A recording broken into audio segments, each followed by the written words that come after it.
আজ বেগুন দিয়ে মাছের মাথা দিয়ে রান্না করে দেখাবো। খুবই সিম্পল রান্নাটা।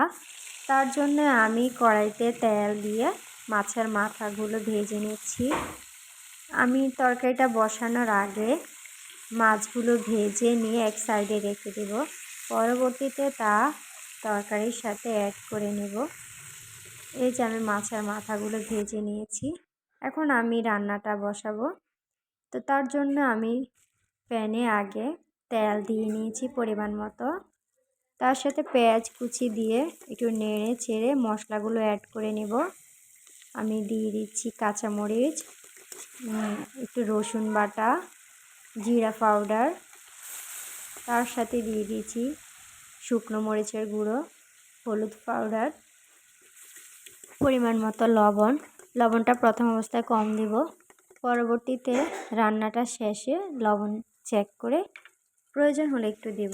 একটু পানি অ্যাড করে নেড়ে ছেড়ে মশলাটা কষাতে হবে।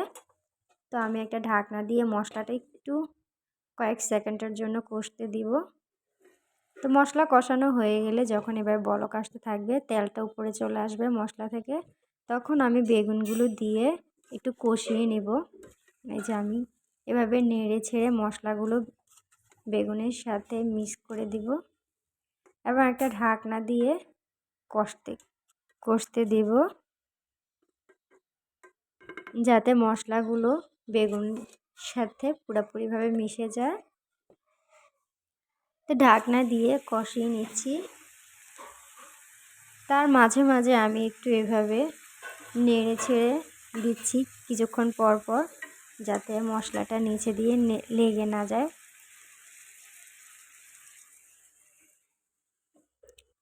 এভাবে কিছুক্ষণ কষানোর পরে আমি এটাতে পরিমাণ মতো পানি অ্যাড করে নিব। তো এই যে আমার বেগুনগুলো কষানো হয়ে গেছে, এখন আমি পরিমাণ মতো পানি অ্যাড করে নিয়েছি।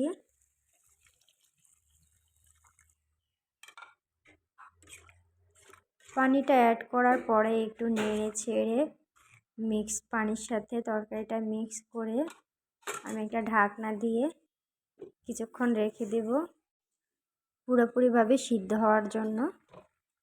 এই যে পুরোপুরিভাবে সিদ্ধ হয়ে গেছে, এখন আমি এটাতে মাছগুলো অ্যাড করে নেব।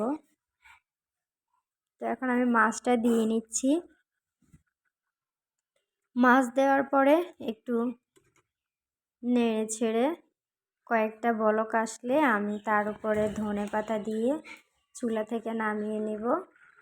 তো দেখতেই পাচ্ছেন আমার তরকারিটা প্রায় হয়ে গেছে। এখন আমি ধনেপাতা কুচি অ্যাড করে দিয়েছি এবং তার সাথে আমি লবণটা চেখে নেব, লবণের পরিমাণ ঠিক আছে কিনা। আমার লবণটা ঠিক আছে এখানে।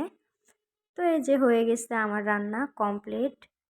তো যদি কারো আমার রান্নাটা ভালো লাগে অবশ্যই একটা সাবস্ক্রাইব করবেন, একটা লাইক দিবেন, একটা কমেন্ট করবেন, আমার পাশে থাকবেন। আর কিছুই চাই না আপনাদের কাছে।